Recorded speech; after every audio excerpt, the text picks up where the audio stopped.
어제까지가 아니라 지난주까지 주기도문에 대해서 말씀을 마쳤습니다. 오늘부터 이제 마태복음 6장 하반절부터 시작해서 7장까지 말씀 한 5시간 정도 묵상하면 우리 환상복음에 관한 말씀을 다 마치게 되겠습니다. 오늘은 제자의 물질관. 환상복음의 결론은 뭐냐면 제자의 인생관입니다. 제자의 인생관. 우리는 어떠한 인생관을 가지고 살아야 되는가?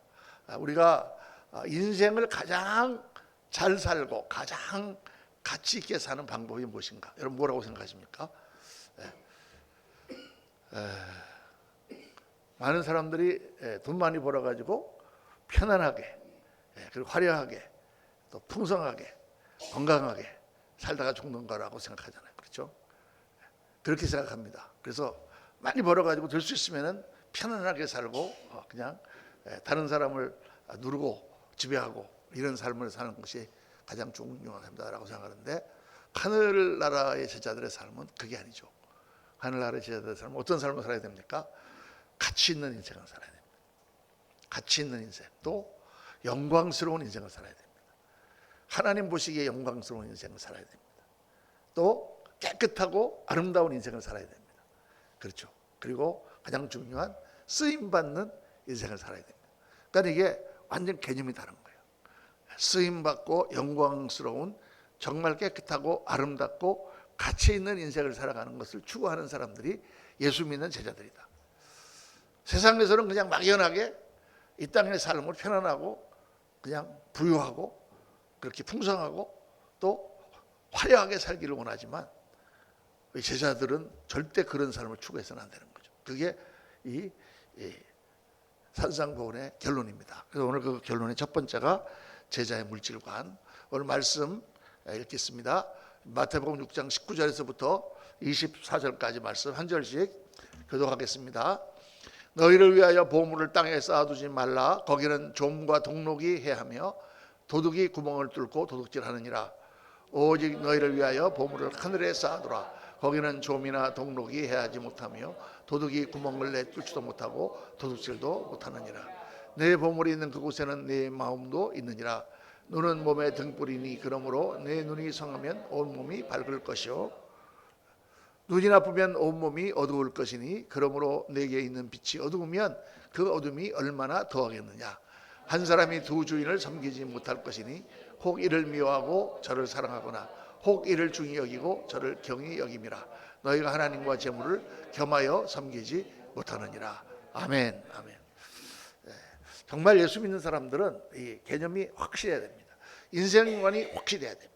인생관이 확실하다는 건 뭐냐면 오늘 말씀에 나오는 것처럼 가치관이 확실하다는 거죠. 인생관, 관이라는 게 뭡니까? 볼 관이죠. 보는 것입니다. 어떻게 보느냐, 인생을 어떻게 보느냐, 무엇이 가치 있다고 보느냐, 그 가치관이죠. 그래서 인생관입니다. 제자의 인생관은, 근데 오늘 말씀에서 주님은 강력하게 양자택일의 선택을 말씀하시는 거예요. 이거냐 아니면 저거냐, 양자택일을 하라는 거예요. 이것도 하고 저것도 하고 뽕도 따고 님도 보고 가지고 이거냐 아니면 저거냐 택하라는 거예요. 이 같이 공존할 수가 없다라고 주님 말씀하십니다. 오늘 말씀 딱 그렇게 말씀하고 있죠. 너희는 한 사람이 두 주인을 섬기지 못한다. 주인이 둘일 수가 있느냐? 이 사람이 주인이든지 저 사람이 주인이든지. 이거는 둘 다 갖지 말라는 말이 아니에요. 둘 다 갖지 말라는 말이 아니고 어떤 것이 주인이냐 하는 문제에 있어서는 내가 확실하게 해야 된다.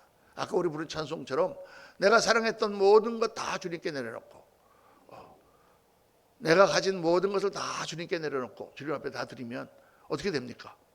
주님께서 다 뺏어가시고 우리는 완전히 쫄딱 망해가지고 그냥 그렇게 됩니까? 그게 아니죠.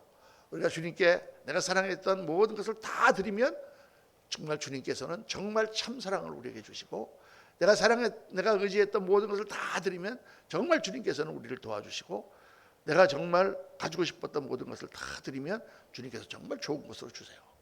할렐루야. 그게 하나님의 말씀입니다. 누가복음 14장에 보면 예수께서 가실 때 허다한 무리가 예수님을 쫓아갔습니다. 예수님께서 돌아보시면서 그들에게 누구든지 나를 따라오려거든 내 제자가 되려 하면 자기 부모와 자식과 처자와 가족과 전토와 자기 자신까지, 자기 생명까지 미워하지 아니하면 내 제자가 되지 못하리라. 이 말씀은 강력한 말씀하십니다. 미워한다고 하는 말은 그 당시 히브리 사람들의 독특한 표현으로 이것을 이것보다 더 사랑하지 아니면이라는 뜻이라 했죠. 너희 부모를 더 사랑하지 않으면, 너희 부모를 나보다 더 사랑하지 하면 내가 합당치 않다. 그러면 그 말 들으면 굉장히 우리가 의문이 생깁니다. 목사님, 그러면 뭐 우리가 예수님 잘 믿으려면 남편도 미워해야 되고 부모도 미워해야 되고 자식도 미워해야 됩니까? 그 말이 아니죠. 그런 자기가 가장 사랑하는 자기의 친족보다도 주님을 더 사랑해야 된다는 거예요. 두 가지 분명한 이유가 있다고 그랬죠. 첫째는 뭡니까? 그 모든 것을 주신 분이 주님이기 때문에. 이분은 그냥 우리가 이 다른 사람이나 이런 분이 아니죠. 이 모든 것을 창조하시고 나에게 모든 여건과 모든 환경과 모든 나의 재능과 나의 마음의 사랑과 믿음과 모든 것을 주신 분이 그분이니까, 그분이 모든 것을 주관하시니까 그분을 더 사랑한다는 것은 그분께 맡기는 거예요. 할렐루야. 그래서 그 하나님이 어떤 분인지를 우리가 알아야 되고요. 우리 성도들 가운데 요즘에 이렇게 교회를 열심히 나오고 막 이러니까 집에서 남편이 당신은 막 교회보다 나를 더 사랑해 그러면서 가족보다 교회가 더 중요해 막 이런 식으로 이제 막 핍박 아닌 핍박을 한다고 그런 말씀하는데, 그 하나님이 어떤 분인지 모르니까 하는 거죠. 정말 교회 열심히 나가서 열심히 예수를 믿는 게 가족을 가장 사랑하는 사람으로 변화되고 가장 가족에게 사랑을 많이 줄 수 있는 그릇으로 변화되고 정말 그 하나님의 사랑을 받아서 정말 가족들을 사랑하는 사람이 되는 거라는 것을 모르니까 그런 말을 하는 거죠. 두 번째는 뭐냐면, 우리가 소유한 우리의 부모나 우리 자식이나 우리가 가지고 있는 모든 것을 우리가 영원히 소유할 수 있는 능력이 없다 그 말이에요. 우리는 잠시 가지고 있다가 우리는 다 놓고 가는 것입니다. 내 사랑하는 자식 그거 가질 수 없어요. 잠시 자랄 때만 내 자식이지 조금만 크면은 다른 사람 만나서 갚으립니다. 끝이죠. 부모님 지금 날 키워주시고 했던 그런 부모님이지만 이제 늙어서 먼저 가세요, 하늘나라로. 내가 사랑했던 모든 것도 다 놓고 우린 갑니다. 그런데 그 부모나 자식이나 이 모든 것들을 영원히 사랑할 수 있게 해주신 분은 우리 하나님밖에 없잖아요. 만약 부모가 믿지 않아서 부모가 지옥 가고 나는 천당 간다 그러면 어떻게 해야 되겠어요? 그러면 우리는 영영이 헤어질 수밖에 없는 거잖아요. 그렇죠? 그러나 그 모든 것을 영원토록 소유하게 할 수 있는 분은 하나님이다. 제가 여러분에게 간증을 했지만 저희 아버지는 절대 예수님 믿을 수 없는 분이었지만 정말 제가 기도할 때 하나님께서 응답해 주셔서 제가 목사가 된다고 그러니까 우리 아버지가 저를 불러가지고 막 야단치시고 나중에는 정말 별의별 말까지 다 하시고 우시고 막 그러면서 설득했으나 제가 거기 넘어가지 않고 끝까지 저는 하나님이 주신 명령을 거역할 수 없습니다. 그랬더니 아버지가 너무 슬퍼하시고 나중에 화를 내시면서 이제 아버지라고 부르지도 말고 오지도 마라 이렇게까지 말씀하셨는데, 제가 정말 그렇게 아버지를 두고 아버지를 버리다시피 하나님께 맡기고 비행기를 타고 다시 미국으로 갈 때는 제 마음이 찢어지는 것 같았어요. 정말 나를, 우리 모든 자식들 가운데 나를 제일 사랑하시는 우리 아버지고 제가 우리 아버지의 사랑을 너무 잘 알거든요. 그런데 옛날에 얘기하는 것 같으니까 하나 하면은 우리 아버지는 이제 원래 약간 유교적이고 굉장히 좀 엄하신 분이에요. 그래서 다정한 게 없어요. 그냥 하면 그래 알았다 가자라 이런 스타일입니다. 원래 경상도 사람 약간 그런 거 있다 그러잖아요. 집에 오면은 세 가지 말밖에 안 한다 그러잖아요. 밥 묻나? 아는 자자 그런 스타일이에요. 그래서 제가 군대 갔다 왔을 때도 군대 갔다 휴가를 딱 오니까 저는 이제 무조건 들어가면은 군화 벗고 들어가서 아버지한테 큰절을 해야 됩니다. 큰절하면 그래 고생 많았다. 어디 몸 다친 데는 없고 아픈 데는 없고 네 괜찮습니다. 그래 가 쉬어라. 끝. 그렇게 두 마디 하고 끝나는 그런 분인데, 제가 이렇게 한번 편지를 썼거든요 아버지한테. 그때 우리 아버지가 이제 이렇게 윗사람들한테 뇌물도 안 먹이고 막 그랬더니 세관장인데 저기 제주 세관장으로 발령이 났어요. 제주 세관장은 제일 그 당시는 한직입니다. 좌천을 당한 거죠.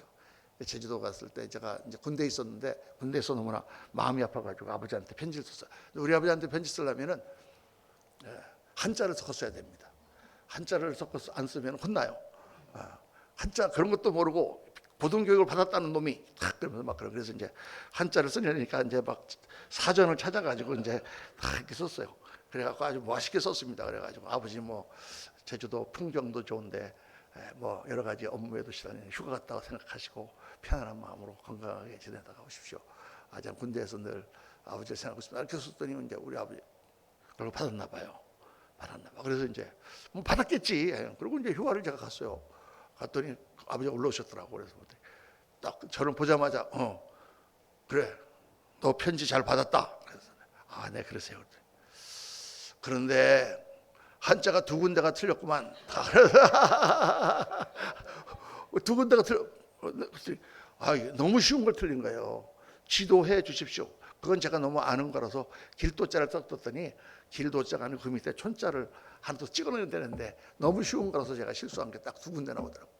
그래서 대학 교육을 받았다는 놈이 이런 것도 틀리냐 하면서 탁 하고 지적해 주고 이렇게 쓰는 거야. 그래서 네 그랬더니 가셔라 끝. 그래서 이제 편지 썼다가 야단만 맞은 줄 알았거든요. 그런데 이제 나중에 우리 어머니가 그러시는 거예요. 우리 아버지가 그 편지를 지갑에 넣고 다니시면서 보는 사람마다 이거 우리 아들이 군대에서 보낸 거라고 자랑을 했다는 거예요. 야, 너희 아버지가 그런 게 있는 줄 몰랐다. 그 말을 듣는 순간 제가 얼마나 우리 아버지가 나를 사랑하시는가. 그 아버지를 내가 버리고 미국에서 목사가 되겠다니까 정말 우리 아버지 마음이 얼마나 아팠겠습니까. 그랬는데 제가 간증드린 것처럼 하나님께서는 우리 아버지를 안수집사 아버지로 돌려주셨잖아요. 할렐루야. 예수님 믿게 하시고 교회에서 참 기도도 많이 하시는 아버지로 돌려주셨어요. 내가 하나님께 드린 것은 하나님께서 좋은 것으로 다시 돌려주십니다. 여러분이 그걸 기억하세요. 뭐가 됐든지 가족이 됐든지 뭐가 됐든지 물질이 됐든지 내가 하나님께 드린 것을 하나님께서는 귀하게 정말 좋은 것으로 돌려주십니다. 그래서 그렇기 때문에 제자들은 인생관, 내가 어떤 인생을 살아야 되는가 하는 인생관이 분명해야 되고 이거는 세상이냐 하늘이냐 하는 두 개의 갈림길이나 마찬가지다. 그래서 제일 처음에 물질에 대해서 말씀하실 때 제자들은 선택해야 되는 것입니다. 하늘 보화를 내가 취할 것이냐 이 땅의 보화를 취할 것이냐. 이것은 가치관에 의해서 결정되는 거예요. 말씀 보면은 마태복음 6장 21절 가시겠습니다. 눈은 몸의 등불이니 그러므로 내 눈이 성하면 온몸이 밝을 것이요 눈이 나쁘면 온몸이 어두울 것이니 그러므로 내게 있는 빛이 어두우면 그 어두움이 얼마나 더하겠느냐. 눈은 등불이라. 눈이 무슨 등불이에요? 빛이 나는 게 아니라 눈을 뜨니까 우리가 빛을 보잖아요. 눈을 뜨니까 밝은 곳에 갈 수 있고 이러는 눈이 어두우면 다 몸이 어둡지 않습니까? 이거하고 똑같다는 거예요. 우리 인생을 살아가거나 물질을 바라볼 때 우리의 눈이 올바르면 모든 것을 옳게 분별하고 바른 인생을 살 수 있지만 내 눈이 잘못되면 엉뚱하게 생각하고 엉뚱한 길로 갈 수밖에 없는 것입니다. 어두운 길로 갈 수밖에 없는 것이죠. 그것이 위험한 길인 줄도 모르고 갈 수밖에 없는 거죠. 그것이 자기를 죽이는 길인데도 가는 것입니다. 눈이 어둡기 때문에. 그래서 주님께서는 이 눈이라는 것은 바로 우리의 관점을 말하는 거예요. 어떻게 보느냐. 어떻게 보느냐에 따라서 우리 인생이 사실 다 결정됩니다. 사람을 볼 때도 그 사람의 어떤 면을 보느냐, 좋은 면을 보느냐. 저는 주님을 볼 때마다 늘 그런 생각을 한다고 그랬죠. 예수님께서 제자들을 뽑으실 때 우리 제자들 예수님 12제자를 보면은 하나 제대로 된 사람이 별로 없습니다. 예수님께서 처음에 요한복음 1장에 보면은 베드로를 먼저 만나시잖아요. 안드레가 먼저 예수님을 만나다가 베드로에게 가서 야 내가 메시아를 만났다. 그리고 베드로를 데려오고 딱 옵니다. 예수님 베드로를 딱 보시고 뭐라고 그러세요? 너는 개바라. 너는 베드로라. 너는 장차 개바라 하리라. 개바라는 말은 반석이라는 뜻이거든요. 예수님은 딱 베드로를 보시고 반석이 될 교회의 반석이 되고 모든 사도들의 반석이 될 그런 친구로구나 하는 것을 딱 봤다는 거예요. 어떻게 보셨을까? 베드로의 성격은 급하기도 하고 정말 여러 가지 문제가 많았지만 변덕스럽기도 하고 그러나 예수님께서는 그 안에 타오르는 열정과 그 순수함을 보셨죠. 그리고 내가 너를 개발하리라. 여러분 나는 이게 참 중요한 거라고 생각해요. 어떻게 우리가 보느냐에 따라서 사실은 모든 게 결정됩니다. 어떤 사람은 굉장히 부정적인 시각을 갖고 있는 분이 있어요. 그래서 맛있는 집에 가서도 밥을 먹을 때 맛있는 게 많은데 딱 하나를 먹어보고 뭐 이 집은 왜 이렇게 미원을 많이 쳤냐 뭐 이런다든가, 왜 짜냐 뭐 이런다든가, 딱 나쁜 거를 본다고 말이에요. 그런 분들이 있어요. 그런 분들이 있습니다. 있더라고요, 보니까. 근데 좋은 거를 보는 사람이, 근데 관점의 문제거든요. 관점의 문제. 이게 해석의 문제예요. 제가 한번 그런 말씀 드린 적이 있잖아요. 제가 뉴욕에서 천목회할 때 하도 우리 그냥 예수님도 안 믿던 그런 분들을 이제 교회에다 전도해가지고 다 예수 안 믿고 그러던 분이니까 담배도 못 끊고 그러는데, 우리 안수 집사님이 안수 집사 되기 전에는 담배 끊겠다고 굳게 약속을 했는데 담배를 못 끊는 거예요. 안 끊는 게 아니라 못 끊는 거예요. 너무나 힘들고 이러니까. 그런데 이제 마음은 너무 착하신 분이거든요. 근데 한 번은 제가 밖에 나가다가 탁 이렇게 예배 끝나고 사무실에 있어야 되는데 차에 뭘 구하려고 딱 나가는데 딱 돌아서는데 집사님 셋이서 새로운 성도와 함께 딱 담배를 피우고 있는 거예요. 그래서 내가 나가니까 목사님 하면서 막 이렇게 주머니 막 집어줬는데 얼마나 제가 뿔따구가 났는지 그 다음 주에 그냥 제가 막 야단을 쳤습니다. 집사님들이 말이야 새로운 새 성도를 데리고 말이지 나가가지고, 그런데요 그때 얘기 들어보니까 집사님들이 뭐 교회 나오면 담배 끊었는지 괜찮아 그냥 교회에서만 그러고 나가서 같이 피자고 그렇게 한다는 거예요. 그러면서 이게 무슨 고등학교 지금 뭐 화장실에서 일어난 사건입니까? 막 그러면서 제가 막 야단치고, 앞으로 말이야 교회가 남자가, 나도 옛날에 담배 2가지 피던 사람이다 하루에. 남자가 그것도 못 끊는 건 난 말로 강하겠다. 교회에는 담배를 갖고 오지 말라고 야단을 막 그냥 얼굴이 뻘개지도록 야단을 막 치고, 앞으로 교회에 담배를 갖고 오는 사람은 내가 징계하겠습니다 이렇게까지 얘기했어요. 제가 개척하고 젊을 때니까 막 눈에 뵈는 게 없지 그때는. 그랬는데 그 다음 주에 우리 집사님이 정말 저랑 친하고 저를, 그런데 이분이 담배를 못 끊는 분인데 이분이 항상 그분의 특징 2가지가 있어요. 돈을 잘 안 갚는 거하고 또 하나는 이 시간을 늦게 오는 2가지 특징이 있습니다. 사람은 참 좋은 사람인데 그런데 꼭 그분은 대표기도 할 때쯤 들어와요. 대표기도 할 때. 근데 그날은 대표기도가 딱 끝났는데 그때 허겁지겁 저기서부터 들어오는데 하얀 와이셔츠를 입고 반팔 와이셔츠를 입고 여름에 들어오는데 글쎄 왼쪽 여기에 빨간 말보로 담배가 빨갛게 딱 보이는 거예요. 내가 그걸 딱 보는 순간 늦게 온 것도 지금 안수 집사가 돼서 교회를 지금 15분이나 늦게 온 것도 지금 열받는데, 그다가 지난주에 내가 그렇게까지 열을 내서 얘기했는데 거기다 말보로 담배를 꽂고 온다는 거는 반항이냐 도전이냐, 이거는 뭐냐, 막 부글부글 막 끓는 거예요. 이걸 어떻게 처리를 해야 되나. 그날 설교를 어떻게 했는지 모르겠어요. 제가 설교를 어떻게 했는지 모르겠어. 그런데 헌금 기도를 하는데, 예배가 이제 설교 끝나고 헌금 기도를 하는데 하나님께서 딱 그런 생각을 주시는 거예요. 저 김 집사가 오늘 너무 늦어가지고 급하게 교회를 오느라고 담배 빼놓고 오는 걸 잊어버리고 왔다 그러시는 거예요. 담배 빼놓고 오는 걸 잊어버리고 왔다. 딱 그게 관점의 차이더라니까요. 관점의 차이. 저 사람이 내가 그렇게까지 얘기했는데 담배를 여기다가 놓고 와? 라고 보면 정말 화나는 일이고 이거는 한번 와장창 해야 되는 일인데, 저 사람이 급하다 보니까 아침에 나가서 뭐 하다 보니까 예배 시간이니까 늦어가지고 나오다 보니까 이거를 빼놓고 오는 걸 잊어버렸다. 이렇게 생각하고 보니까 얼마나 귀여워요. 허겁지겁 하는 모습이 이렇게 상상이 되잖아. 그래서 그렇게 딱 생각하니까 순간 제 마음이 그 화가 싹 다 풀리면서 정말 너무 사랑스러운 마음으로 변하더라고요. 그래서 예배를 그냥 잘 마치고 끝나고 나가는데 평상시보다 2배는 제 얼굴이 환하게 웃으면서 집사님 오늘 밥 드셨나 봐요 막 이러니까 그냥 오늘따라 목사님이 이상하게 자기한테 막 너무 잘하니까 기분이 좋아갖고 지하실 이제 내려가서 친교실에서 화장실에 딱 가서 거울을 보니까 담배가 여기다. 내가 지난주에 목사님이 담배가 끊지 말라 그랬는데 목사님 오늘 표정을 보니까 세상의 천사보다 더 옛날보다 2배는 더 자기한테. 그래서 그때 그 집사람이 그렇게 생각했다는 거예요. 우리 목사님은 보통 사람이 아니구나. 제가 보통 사람인데 관점을 딱 바꾸니까 보통 사람이 아니게 돼요. 그래서 그 집사님이 그리고 한 3, 4개월 만에 끊었어요, 담배를. 저 때문에 끊은 게 아니고 이주일 씨가 폐암 걸려서 죽으면서 공익 광고를 냈거든요. 여러분 담배를 피우면 저처럼 됩니다. 그래가지고 그 광고가 미국까지 들어왔는데 그거 보고 딸이 한국하게 아빠한테 담배 끊으라 그러니까 3개월 만에 끊었습니다. 그래서 우리 교회 장로가 되었습니다. 할렐루야. 이 스토리가 있어요, 굉장히.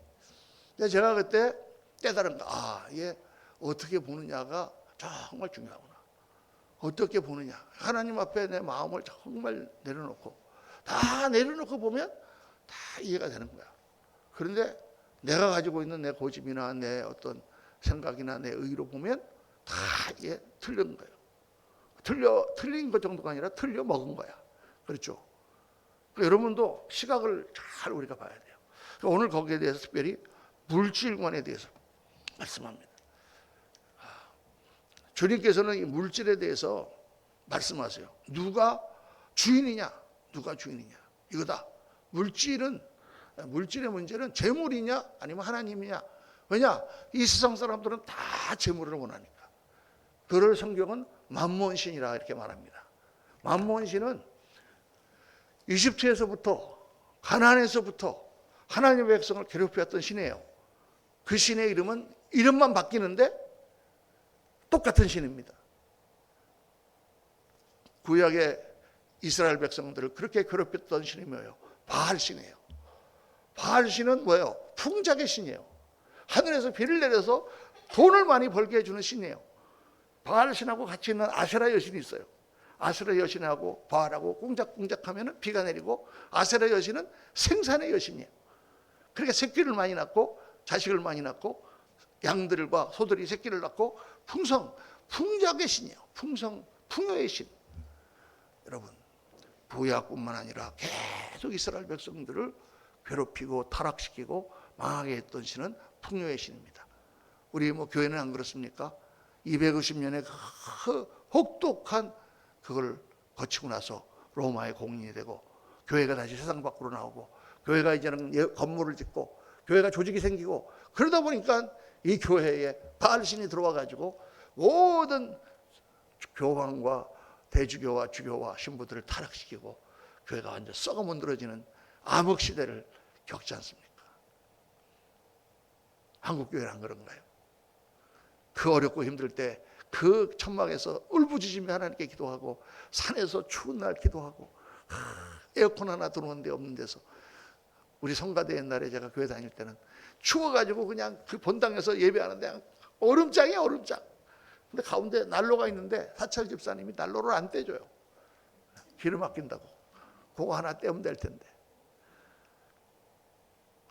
그 추운 데서 손을 비비면서 연습하고 그랬잖아요.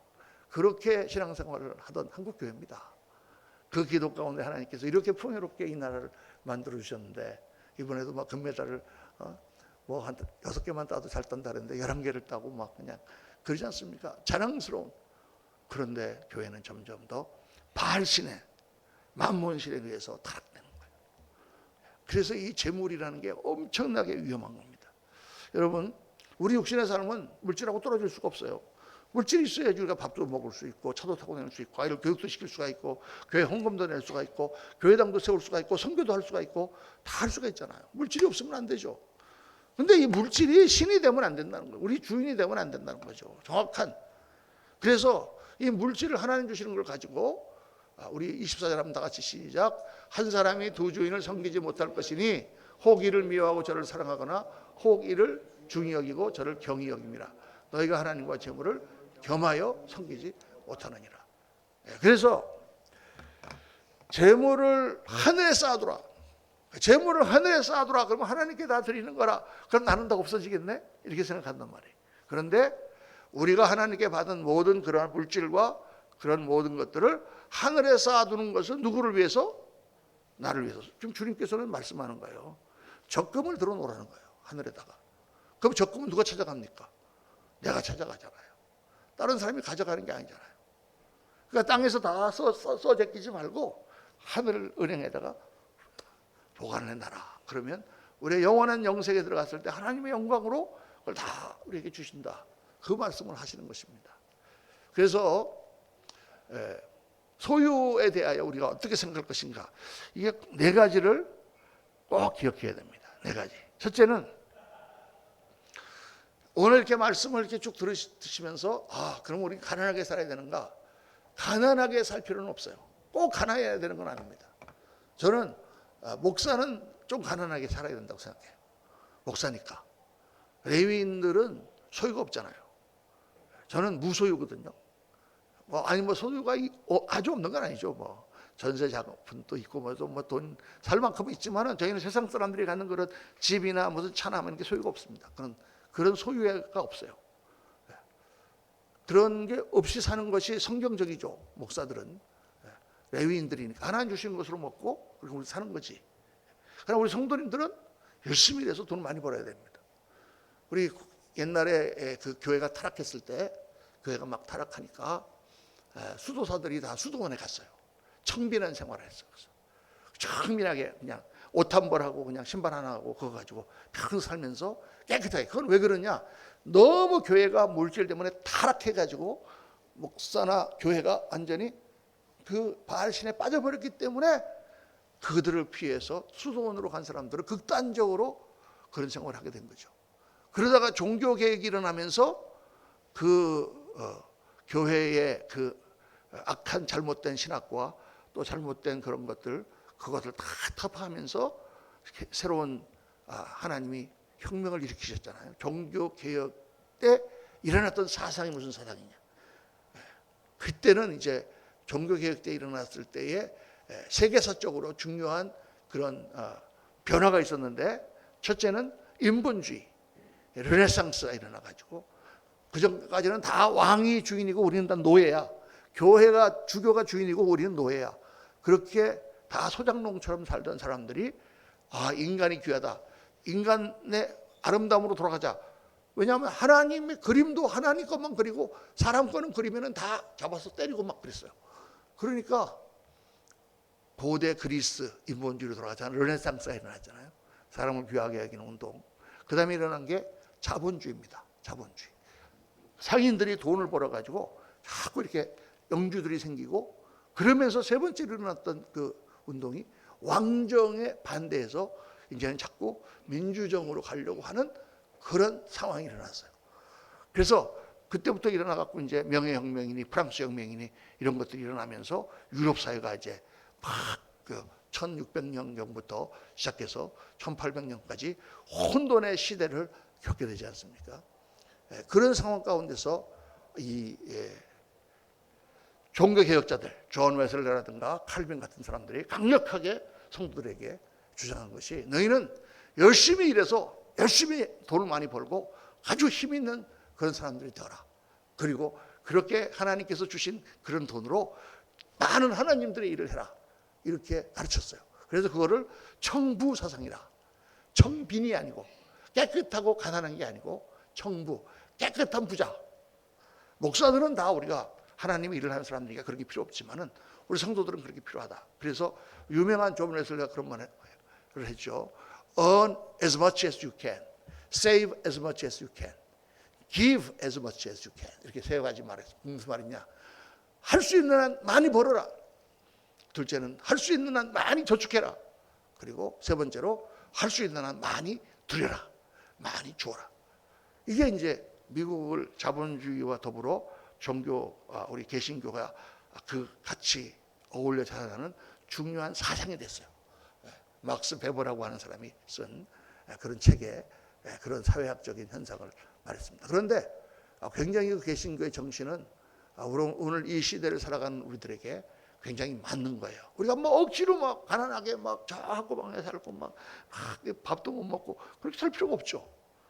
하나님께 구하라 그리하면 주실 것이요. 일용할 양식도 구하라고 하셨으니까 열심히 일하고 깨끗한 방법으로 일해서 다 돈을 많이 벌어서 하나님의 일을 하는 것은 좋은 거예요.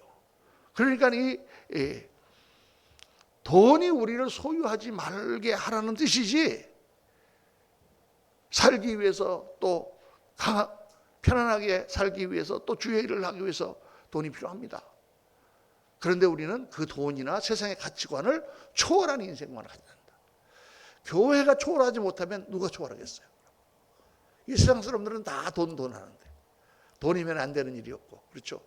뭐 판사고 뭐 이런 사람들도 다 돈 때문에 막 이렇게 부정을 하고, 정치인들 뭐 다 이런 사람들도 돈 이렇게 하고, 남자나 여자나 다 돈 이렇게. 교회는 깨끗해야 됩니다. 교회도 지으려면 돈이 필요하고, 교회도 선교하려면 돈이 필요하지만 우리는 그 물질에 자유한 사람들이다. 그래서 꼭 가난해야 된다는 생각을 가질 필요는 없다. 둘째는 오늘 주님 말씀하신 것처럼 이 땅의 재물을 팔아서 하나님 나라를 사는 정신을 가져야 된다는 거예요. 이 땅에서 우리가 열심히 일해서 하나님 주신 재능과 하나님 주신 물질과 하나님 주신 그러한 사람들과 이것들을 우리가 모아서 하나님께서 원하시는 일을 우리가 감당해 가는 거예요. 하나님 나라와 그 일을 구하라. 그래야만 모든 것을 더하시리라 그랬잖아요. 그래서 구체적으로 하나님 나라를 사는 건 뭐냐 하면, 첫째는 깨끗하게 벌어야 된다. 돈을 부정스러운 방법으로 하면 안 돼요. 내가 하나님 나라를 위해서 돈을 벌어야지. 그래서 내가 카지노 해가지고 탁 땡겼더니 돈이 많이 나왔다. 실제로 옛날에 그런 일이 한 번 있었어요. 제가 교회 다닐 때 우리 집사님 중에 이름이 전덕환이라는 분이 있었어요. 전덕환 집사인데 약간 옛날에 놀던 사람이고 좀 이렇게 배움도 좀 배웠고 좀 이렇게 깡패인데, 딱 저를 만났더니 미스터문 저 전두환 형입니다. 딱 그런 거예요. 그래서 네, 그랬더니 전두환이 형 전덕환이라고, 자기가 전두환 형 전덕환이라고, 미국이니까 이렇게. 그래서 그러시냐고. 이분이 이제 청소 일을 하시고 교회 사찰을 하시고 그러신 분이었어요. 제가 그분 뒤를 이어서 사찰을 했습니다. 교회를. 할렐루야. 그렇게 하신 분인데, 딱 그때 건축 문제가 걸려갖고 부흥사가 오셔갖고 다 2,000불씩 내라 그랬거든요. 집사 한 사람당 2,000불씩 내라고. 그러고 제가 그때 집사인데 학생인데 무슨 돈이 있어요. 그래서 제가 한번 간증했죠. 우리 청년들 개회해갖고 제가 일본으로 타갖고 2,000불 냈다고. 근데 그분은 그분도 딱 약정을 해놨는데 어떻게 할 수가 없는 거야. 근데 어떤 분이 자기한테 운전만 좀 해달라고, 자기가 지금 아틀랜틱 시티라고 미국의 그 뉴저지에 카지노 하는 데가 있어요. 거기 가갖고 그거 가게 하는데 운전만 해주면 자기가 뭐 돈을 100불이나 200불 주겠다 그래서 그래서 그 돈 받고 운전해주고 갔는데, 가서 기다리고 있으려니까 심심하잖아요. 그래갖고 기도했대. 하나님, 제가 이걸로 따가지고 건축원금을 내게 해주세요. 그래갖고 딱 했는데 정말 2,000불 땄어. 할렐루야. 그러고 왔다고 막 자랑하고 간증하더라고요. 그래서 내가 집사님, 그런 거는요 자랑스럽게 간증하지 마세요. 그거 별로 은혜가 안 된다. 왜 은혜가 안 되냐고. 그러다가 집사님 그 도박에 빠져가지고 거기 가서 그렇게 망하면 어떡하냐 그랬더니 자기 그냥 뭐 돈이, 내가 도박할 돈이 어디 나 그냥 그래서 그렇게 역사하실 수도 뭐 있을지도 모를 수도 그런 거지만, 우리가 그러나 예수 믿는 사람들은 부정한 방법이라든가 그런 방법이 아니라 하나님 기뻐하시는 깨끗한 방법으로 돈을 벌어야 된다. 이게 중요합니다. 과정이 중요한 거예요. 하나님이 돈이 필요하십니까? 하나님이 지금 뭐 돈이 필요해서 우리한테 헌금 달라고 그러시는 게 아니잖아요. 그렇죠? 그 과정도 우리는 중요하다. 하나님이 보이시니까. 둘째는 검약하게 살아야 됩니다. 예수 믿는 사람은 돈이 많아도 사치하면 안 돼요. 검소하게 될 수 있으면. 제가 미국에서 미국의 우리 크리스천 미션 얼라이언스라고 하는 선교교단이 정말 세계 선교를 많이 하잖아요. 이사장 하시는 분이 있어요. 미스터 이스트만이라고 있는데, 그분은 제이시 페니 옛날 그 그룹의 그 백화점의 부회장입니다. 재벌이에요, 재벌. 그래서 항상 이사장도 하고 이사를 하는데, 그분은 항상 집은 한 100평짜리 정도의 방이 한 3개나 4개 정도 있는 그런 조그만 아담한 집에 살고, 차는 항상 크라이슬러 같으면, 우리 같으면은 뭐 쌍용 같은 그런 차입니다. 그런 거 주경차 딱 타고 항상 검소합니다. 그리고 정말 하나님 나라를 위해서 많이 들이세요. 정말 모범이. 그런 미국에는 그런 분들이 많아요. 이렇게 막 그런 거 갖고 막 사람들한테 재고 막 그러지 않습니다. 그래서 이게 우리가 검약한 삶, 그리스도인은 절대로 사치나 물질로 인한 쾌락을 탐해서는 안 된다. 뭐 가끔 가다가 뭐 여러분 어디 여행도 한번 좋은 데 갈 수도 있고, 또 가끔 뭐 좋은 레스토랑 가서 한 번씩 맛있는 거 사 먹을 수도 있고, 또 가끔 뭐 명품도 하나씩 사들 수 있고 괜찮아요. 그런 거 그렇게 사치하는 거라고 저는 보지 않습니다. 그렇지만 그 사치 막 그런 거에 빠지거나 막 그런 거를 추구하거나 그러면 안 된다. 필요에 의해서 우리가 좋은 차도 타야 되면 타야 되잖아요. 특히 미국에서 보니까 부동산업 하시는 분들은 좋은 차를 사더라고요. 그래서 왜 이렇게 좋은 차를 타고 다니냐 했더니 이 좋은 차를 타고 손님들을 태우고 다녀야 이 장사 잘 된대요. 그러면 당연히 좋은 차 타야지. 그렇죠. 겸약하게 사는 그러한 생활 습관, 그러한 인생관, 가치관을 가져야 된다. 세 번째는 하나님 나라를 위하여 물질 쓰는 것입니다. 우리가 그 나라를 위하여 우리가 돈도 많이 벌고 그 나라를 위하여 섬기는 것이 나의 기쁨, 그 즐거움이 돼야 된다. 이게 재물을 팔아 하나님의 나라를 사는 세 번째, 세 가지 우리가 실천할 수 있는 내용이죠. 여러분 잘 기억하시기 바랍니다. 세 번째로 부의 위험성을 경계해야 됩니다. 절대로 이 재물이라는 것은 우리를 타락시키는 거거든요.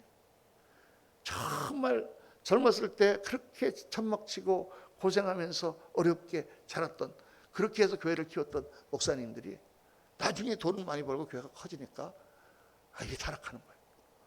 부는 우리를 안이하게 만들고 영적으로 우리를 느슨하게 만들고 기도 제목이 없어지게 만들고 돈을 의지하게 만듭니다. 돈이 하나도 없을 때는 걱정 하나도 안 해. 그 돈이 조금 생겼는데 어느 날 그 돈이 조금 줄으려고 그러면 걱정이 확 돼. 돈이 이상한 그런 힘이 있는 거예요. 그래서 돈에 욕심을 내는 것은 멸망에 빠지는 지름길입니다. 하늘에서 받는 상급을 다 날려버리는 거예요. 제가 몇 번 그런 말 했지만은 우리 한국교회에 정말 훌륭하신 목사님들, 정말 제가 청년 때 은혜를 많이 받고 정말 그 부흥회 때 막 정말 은혜를 많이 받고 했던 목사님들, 그런 분들 중에서 정말 깨끗하고 아름다운 삶을 사시는 분들도 많아요. 황경진 목사님 같은 분들도 많습니다. 그런데 어떤 분들을 보면 아니잖아요. 그걸 보면서 제가 젊었을 때 쌓았던 상급을 다 날려버리시는구나. 젊었을 때 돈 좀 많이 벌어놨다가 아파트도 있고 그렇다가 돌아가시면서 빨리 안 돌아가시고 오래오래 아르시느라고 그 돈 다 날리고 가시는 분들도 계시잖아요. 자식한테 하나도 못 물려주고 그런 것 같아. 그런 분 같아요. 상급을 다 저렇게. 그래서 디모데전서는 우리에게 강력하게 경계합니다. 자, 디모데전서 6장 9절 10절 한번 다 같이 읽습니다. 부하려 하는 자들은 시험과 올무와 여러 가지 어리석고 해로운 욕심에 떨어지나니 곧 사람으로 파멸과 멸망에 빠지게 하는 것이라. 돈을 사랑함이 일만하게 뿌리가 되나니 이것을 탐내는 자들은 미혹을 받아 믿음에서 떠나 많은 근심으로써 자기를 찔렀도다.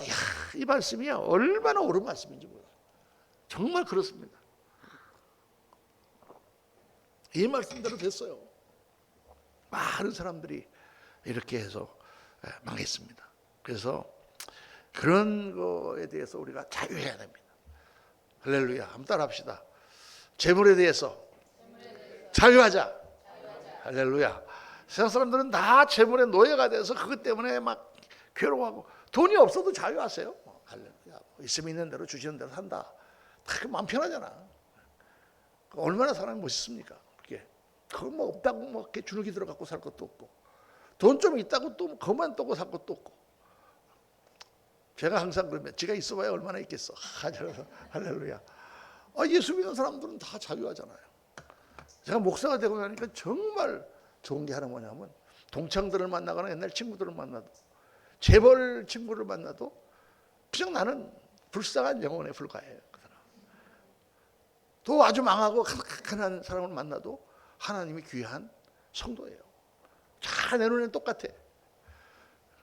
우리가 어렸을 때는 최영 장군의 격언, 황금을 보기를 돌같이 하라, 그렇게 우리가 그런 거 배우고 자랐거든요. 근데 정말 예수님 믿고 목사가 딱 되고 나니까 황금 보기가 돌같이 보여. 할렐루야. 나 이게 얼마나 좋은지 모르겠어. 그래서 참 주님 감사합니다. 저 같은 자를 목사 만들어 주신 거 너무 감사합니다. 그 돈의 욕심을 붓는 것은 멸망의 지름길이다. 그래서 또 나왔네요. 재물은 하나님 주십니다. 신명기 8장 17절 한번 같이 읽습니다. 그러나 네가 마음에 이르를 내 능력과 내 손의 힘으로 내가 이 재물을 얻었다 말할 것이라. 이렇게 하지 말라는 거죠. 분명히 너 그 땅에 들어가서 잘 되면 네가 잘해서 돈 벌었다고 생각할 텐데 그렇게 생각하지 마라. 네가 잘해서 모은 것이 아니라 하나님 주신 것이다. 할렐루야. 정말 모든 게 그렇죠. 또 재물이 행복을 가져다 주지 않습니다. 재물이 많다고 행복한 사람 저 별로 못 봤습니다. 재물이 없어도 너무 행복하게 사는 사람들이 많고, 재물이 많은 집에 정말 싸움, 근심, 걱정이 끝이지 않는, 재물이 없으면 형제가 정말 화목했을 텐데 그 부모가 남겨준 시선 때문에 형제들이 싸우고 원수가 되고 조카들 결혼식에도 가지 않고 그런 사람들이 있단 말이에요. 그래서 제자는 환경에 구애받지 않습니다. 빌립보서 4장 12절 시작. 나는 비천에 처할 줄도 알고 풍부에 처할 줄도 알아.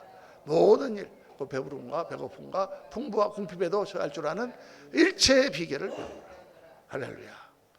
이게 예수 믿는 사람들입니다. 환경이 좋다 나쁘다 이것 때문에 우리가 구애받지 않습니다. 그렇게 당당하고 멋있고 아름다운 인생을 살아가시기를 예수님 이름으로 축원합니다. 네 번째, 오늘 제자의 인생만이 중요한 게 세상 일 물질에 대해서 염려하지 마라. 요거는 다음 시간에, 다음 주에 기대하시라. 개봉박도입니다. 오늘 물질에 대해서 다 여러분들 아시는 거지만 한번 하나님 주시는 말씀을 쭉 한번 돌아볼 때 그렇구나. 세상에서 능력 있게 사셔야 됩니다. 세상에서 머리가 되고 꼬리가 되지 않고 사람들을 이끌고 가고 또 물질로 다른 사람들을 도와줄 수 있는 자리에 올라가시는 것이 좋습니다. 도움을 받는 것보다 도움을 주는 것이 훨씬 더 좋은 거죠. 그러나 부정한 방법으로 우리가 그걸 취하지 아니하고 욕심 부리지 아니하고 노예가 되지 아니하고 그것 때문에 구애받지 아니하고 자유롭게 그 모든 것을 다 내가 주관하며 하나님 나라의 영광을 위해서 얼마든지 사용할 수 있는 그런 믿음의 사람, 하나님의 종들로 그렇게 세워지시기를 예수님 이름으로 축원합니다. 이 시간에 같이 한번 말씀을 묵상하시면서 같이 한번 기도하겠습니다. 하나님 정말 저희를 하나님 강하게 세워주시고 힘있게 하시고 또 물질로 인하여 시험 들거나 물질 때문에 타락하거나 물질 때문에 교만해지거나 그렇게 되지 않도록 도와주시고 물질 때문에 낙심하지도 않게 도와주시고 모든 것을 주님께 맡기고 의지하는 가운데 물질에 자유하고 물질을 초월하며 물질을 내가 다루고 사용하는 그러한 사람이 되도록 도와주옵소서.